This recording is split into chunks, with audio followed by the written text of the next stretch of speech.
and welcome back to Get Ready With Me Mama. Okay, she's jumped in. She's gone all elf. What's going on here? What does this mean? I'm kidding. So we are getting ready for Halloween, and Robbie has discovered Star Wars with Daddy, and you'd think I'd be getting ready to play someone like Queen Padme or Princess Leia or Rey or any of the brunettes. But no, Robbie decided that he wanted to be Anakin, so Daddy had to be Obi-Wan, and then I'm being Duchess Satine. I have no idea who this woman is. Look her up, and I'm like, she's blonde. I'm so mad. That's okay. I have a blonde wig, so I always play blondes for Halloween, which we dress in our demons in MBTI land. So for me, that would be TESI. So ST. Apparently, when I get stuff done in the real world, I'm blonde. I don't know, but I feel like every brunette's demon is a blonde, and every blonde's demon is a brunette, or maybe a redhead. Ooh, that'd be funny. Or so then, like, where does the black hair go? Like, what's the opposite of that? Is it brunette? Is it getting tired of the same mirror, if you know what I mean? But like looking through it to other people. Does that make sense? Okay, yeah. That's a pretty good beginning of what I'm on here for. So I was just getting dressed, and like the makeup is just like for work. It's like my basic. But I put all this stuff on, and I was like, oh, this is so NF. This is so NF. What is NF anyway? And what do those stinking ENFPs do what they're thinking anyway? Okay, so a couple things. First of all, yes, Halloween. What a great time. My kids are engaging in lightsaber battles. When I was growing up, Star Wars was a little bit too nerdy for me. It was. I was like, when we went to see it in the theaters as a friend, like my best friend and I was like, what are we doing here? And she's like, oh, well, it's just like my dad really liked this in the 70s. And I was like, okay. And so I sat through all of them. We played the soundtrack in orchestra for Pop's concerts. So yeah, I am a nerd. But I still was like, it took me a long time to figure out I was blanking out when it came to anything that had to do with, well, maybe planet names kind of stuck a little bit, but like anything that had to do with the technology or the wars or like what was happening in Star Wars, not interested at all. I like literally put that in my subconscious, like, okay, this is happening. Mostly because I wasn't interested. And then like, I remember playing with Legos, and my cousin and I made this theme park, and like, I thought it was cool that we made a tilt-a-whirl, and we made this like thing with like teacups, but mostly I was just excited by how pretty everything looked, and like how the color theme was, and just how creative we could be in making little statues, and like just the aesthetics and the artistic and the feeling. And I came up of age in a time when feelings were just not as emphasized as strength. We'll get to that in a minute too. And NF people, I've recently been getting a lot of feed. So I've never actually watched Game of Thrones. I don't really want to watch the whole thing either, although I think that those people worked really hard on it. It's just, I don't enjoy surprise violence. It's not fun. I absorb it. I'm pretty empathetic. And so I have to be careful what I consume as far as emotions are concerned, because I will go there. And I have to just be careful with my toxic load trauma load too, because I'm a nurse and I serve people. And so I'm really careful in what I take in, because I only have so much. So that's just self-care. But then, once I found out that it was based off of like history, oh my gosh, I'm such a history nerd in high school. I love, like kind of going back and just learning, not only what happened, but sort of like the themes or the reasons, or like what really drives human psychology. I think I really like historical psychology. I really like motivations and kind of what drives a character and what humanity really looks like, as opposed to what we want it to look like. Although as an idealist, of course, I want things to go a certain way, but But the more I kind of see reality, the more grounded I kind of feel. So anyway, so House of Dragons has been coming up. Just, oh my gosh. And I'm like, this is so great, because I feel like when Game of Thrones first came on, it was sort of like it's like any type of, kind of like the first Star Wars movies, where it's like, what the heck is this anyway? It's so weird. It's kind of off. And you'd think that an NF person, unless I'm SF, but the NF person would be like, who cares if it's weird? It's cool. But no, like, I'm kind of an NF snob. Like, it needs to be really neat. Like, it needs to be Lord of the Rings neat in order for it to, like, hit me in the way where I'm like, yeah, I approve.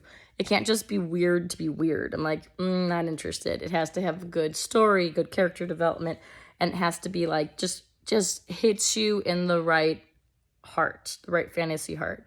So to be NF, I think at any times, like, okay, so what's been really popping up for me with that, like, the reason I brought it up, is the character of Helena Targaryen. I love her. She is nuts.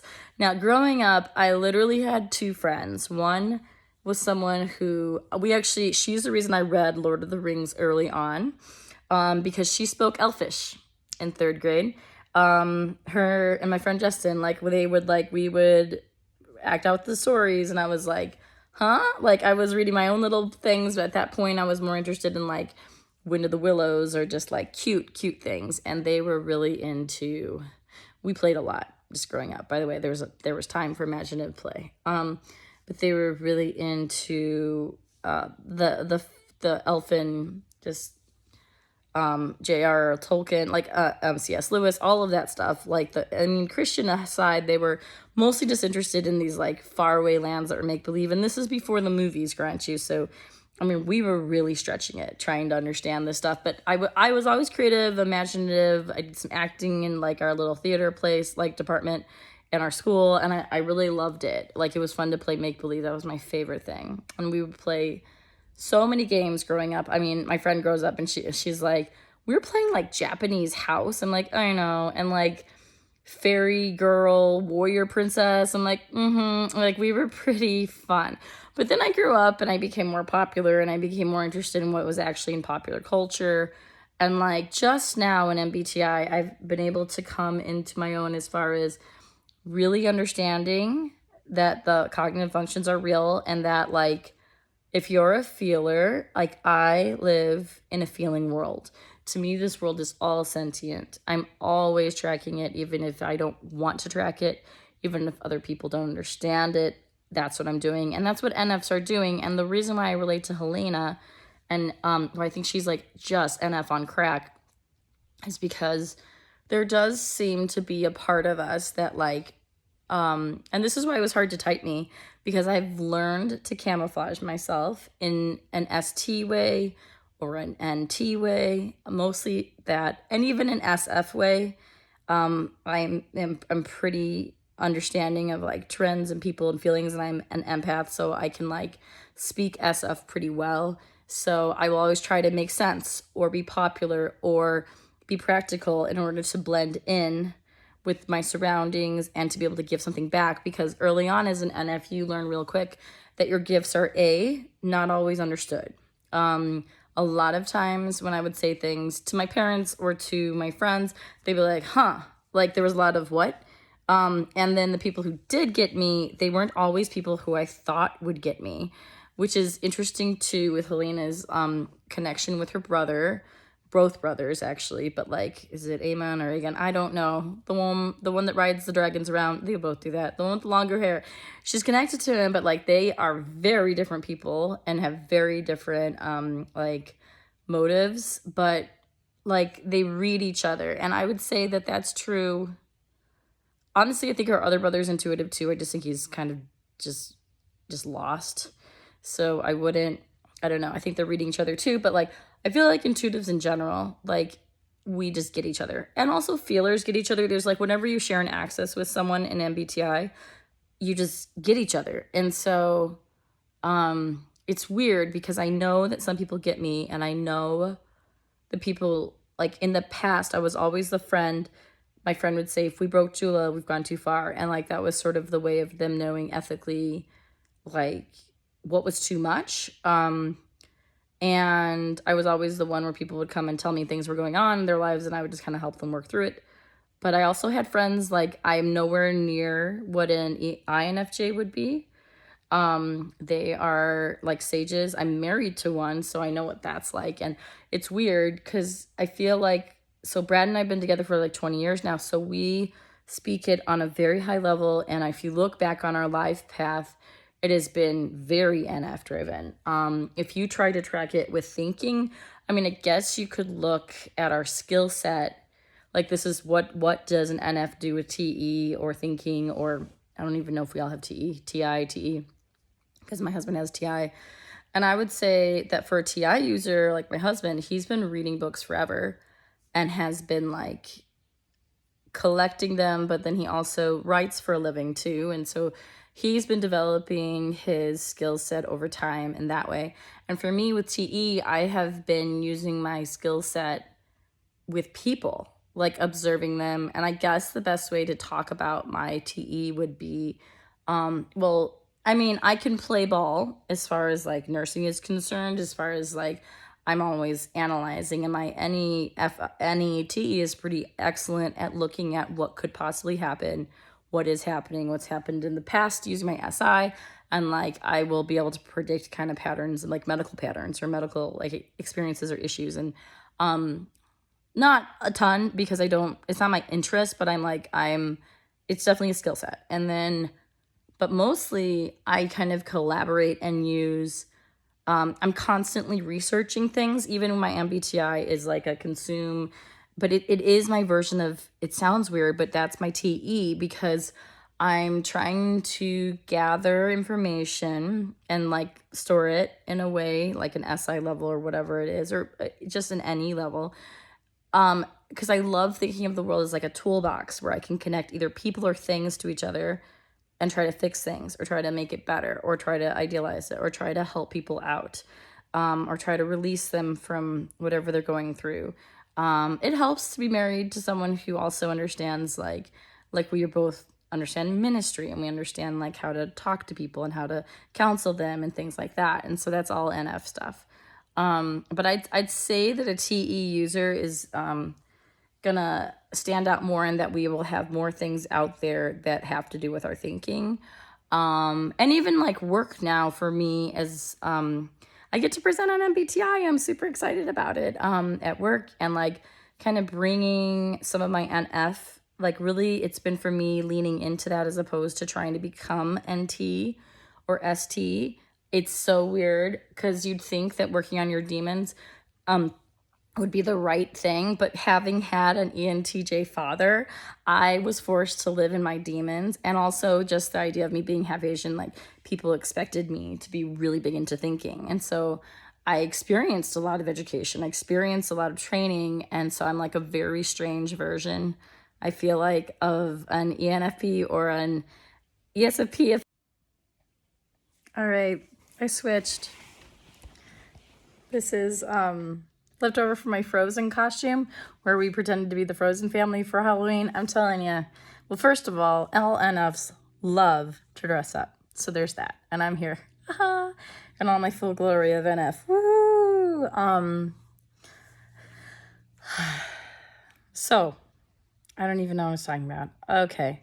Oh, NFs and why they're often confused. I mean, the cool thing about it is that if we speak our NF through some type of a medium, like art, music. Like growing up, I was huge into those performances. And even when I'd play sports, it was sort of more like the drama of the sport than anything else. Like the emotions of it. I'm always living through a drama in my head or in real life. I can kind of see it from that perspective. And yeah, we're similar to like I guess the popular or SF people who are also living a drama in real life, but they tend to live real dramas, like where they're actually fighting with people or they actually are becoming the thing in reality, or they're like the pop star or the action star, or the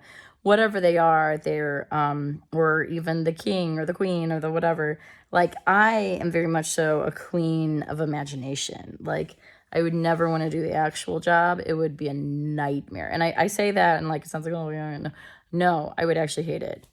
Reality is often really hard on NFs. And that's why, like, I understand why INFPs tend to, I mean, I feel so bad for them because when we're little, and us too, any NF, but when we're little, people just think it's nonsense, or they think, oh, cool insights, fun imagination, not reality. And so you right off the bat kind of get put in this box of like, you don't make any sense. So you can do a lot of different things with that. And I used my NF to become different things that people needed me to be around me.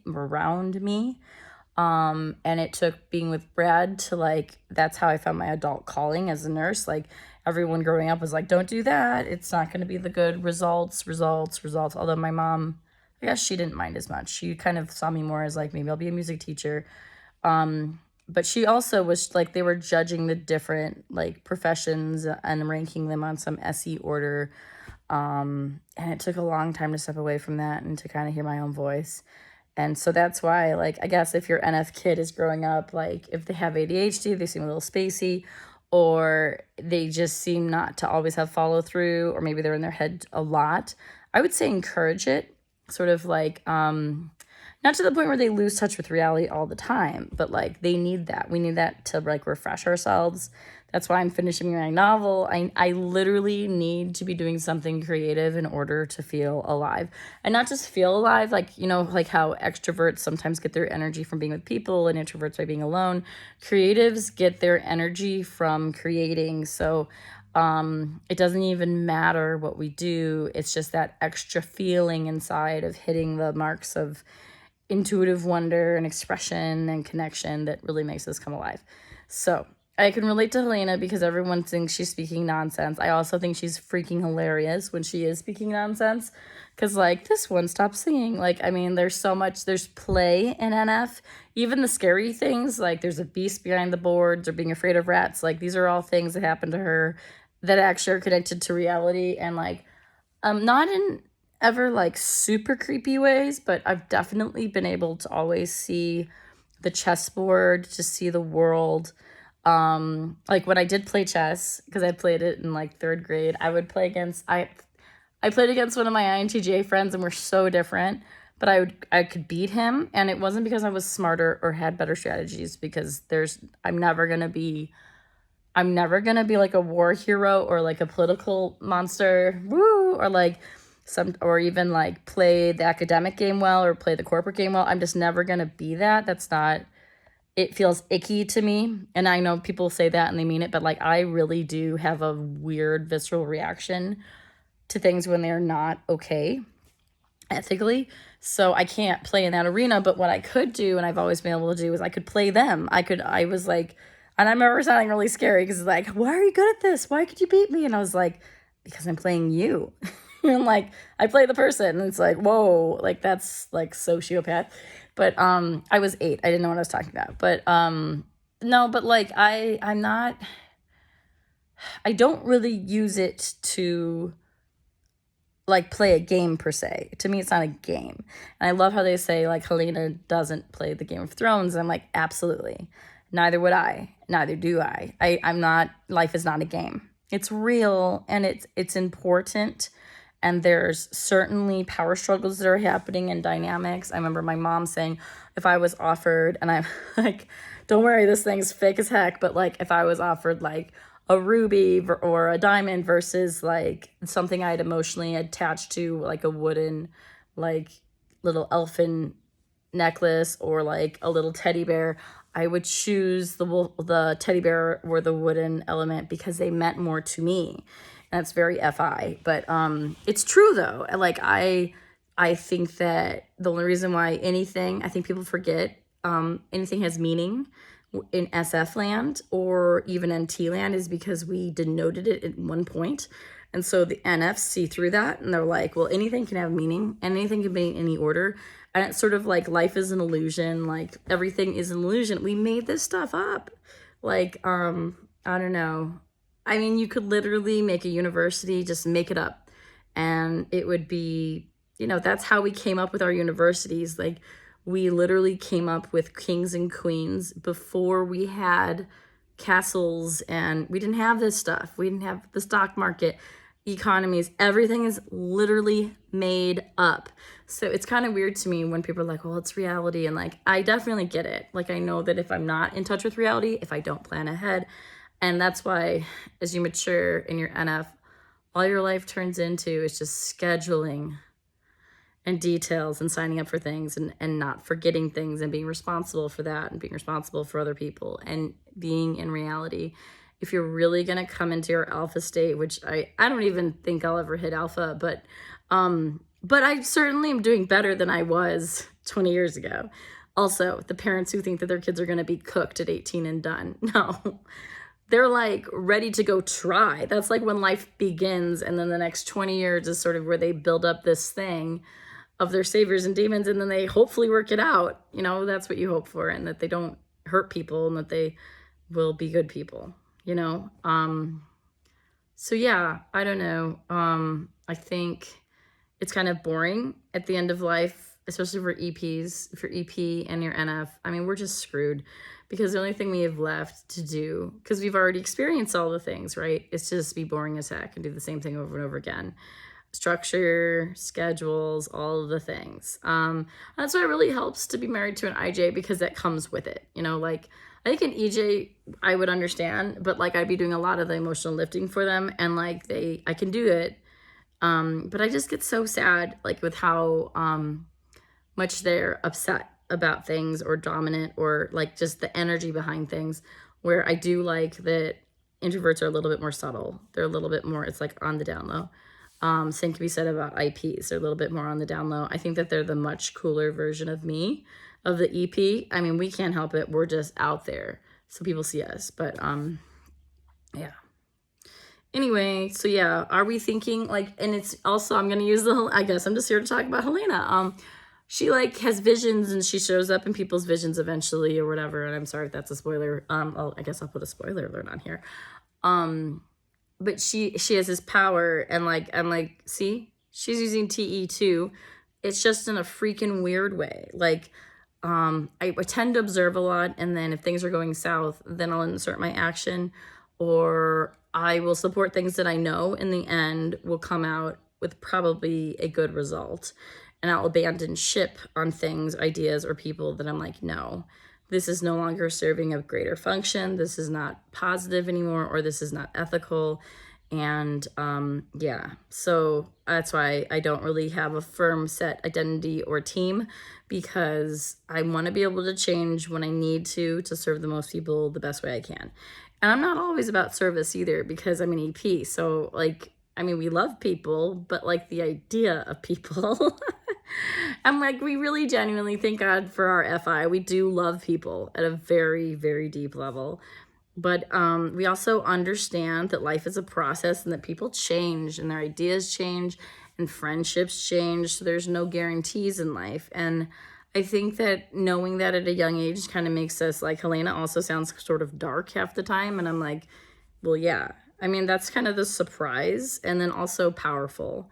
We are very powerful. We just don't flaunt all of our power, because when your power is intuition or a feeling, first of all, intuition is weird. It just is. It's weird for most people, especially if they're a sensor. You're totally speaking different language to them. But yeah, for the feelers though, your power is like, is someone going through cancer and growing individually because of the pain they've gone through. That's like a feeling strength. The love of a mother over time, giving things to their kids, like devotion, I don't know, like loving humanity. These are all flexing feeling. It's not a skyscraper. It's not a device. It's not a system. It's not providing all this stuff for your family because you went and you hustled it out. It's not because you got there first, or you went to the biggest university. Although, not to say that feelers can't, because we can flex that. We obviously have both. and we're pretty balanced in our thinking, and our EQs can be anything, right? And I'm not dumb. I definitely have a lot of TE like trophies to show off of like, check this box, check this box, check this box. I just did it in a very different way than my thinking father would have ever have approached it. Because my mom's a feeler, and like, I don't know, we kind of we skip ahead, and we know that the whole point of this is like your interactions with other people, your relationships, and how we all end up not here. And it is all just gaining things and then losing things. And so I think we just get the poetry of that, and we feel it, and without losing our minds, because we're always so, like in the stars, like tracking the stars, tracking the stories of people. I don't mean actually in the stars, but you know what I mean? Like, I don't know, if like nutty professors or NTs are in their heads, we're in our hearts and daydreaming. And it's not as weird. I also had a friend, she was so odd. I was like, oh, remember so-and-so? And like, my other friend's like, oh my gosh, she was so weird. And I'm like, I think she was awesome. She would like play her violin with crickets, and they would play back. And like, I mean, I wasn't that off, but but I get them, if that makes sense. I think I'm more bound into reality. I think my TE is really strong, or I developed it, or whatever. Maybe I'm just peacocking. To me, it feels freaking like it screams at me all day long. I mean, if I followed my little FI desires and hearts, which I have done before, like when we were on tour for a choir in Europe, I got to like go off, like, to me, it's like really fun to go off to like restaurants that are more local, or to experience a culture, or to go in. I mean, I love watching other people perform, or just culture in general, or reading poetry, or being in gardens. I've been gardening a lot. Just kind of very whimsical experiences. But my TE and my responsibility and just my age kind of drives me to get stuff done. My whole life is just revolving around that right now. That and like my family, my FI. So anyway, isn't self-growth fun? So yeah, that is a whole lot of NF. Happy future Halloween. You'll see me as a blonde duchess, or maybe I'll just be a brunette and be like, yeah, you know what, whatever, I'm gonna wear this and I'm just gonna be myself. And maybe Obi-Wan ended up with a brunette anyway. We don't actually know. I mean, like, honestly, him and Padme probably would have been a better match than Anakin and Padme. Oh my gosh. But he was kind of old in that movie now. But like at the time I felt that way, and now I'm like, Brad pretty much looks like Obi-Wan now. I don't know. Whatever. Obi-Wan rules, though. He's like, I think he is my best, like, my favorite character as far as humans are concerned in that movie. Probably. I mean, he's supposed to be. But I don't know. I liked Rogue One too, and Rey. Ooh, look how nerdy I am. So it took me a while to get there, but what I finally saw in Star Wars, which is what I see in Helena, but the whatever they're called, Game of Thrones, like House of Dragon. What I like about it is you'll get me if the story makes sense, if it's accurate to human portrayal and real human psychology or politics and history. I'm fascinated by that. I don't always enjoy it, but I like seeing, like, I guess if I'm going to TE it, I'm thinking about psychology and how things work and how people kind of fit together. But hopefully ends up in a really positive way. So, all right, I just came on here to yap and to kind of appear on my little channel, and I probably don't make sense to most people. If I don't make sense to you, I'm really apologize, but just don't watch. I'm just hopping on here occasionally. I've been resetting. Really, I've just been focusing on my family, my kids, and my job, which has been going pretty well. I love taking care of people and mamas and babies and things like that. So, yeah, take care, y'all. Peace, and be gentle with yourselves. Okay, bye.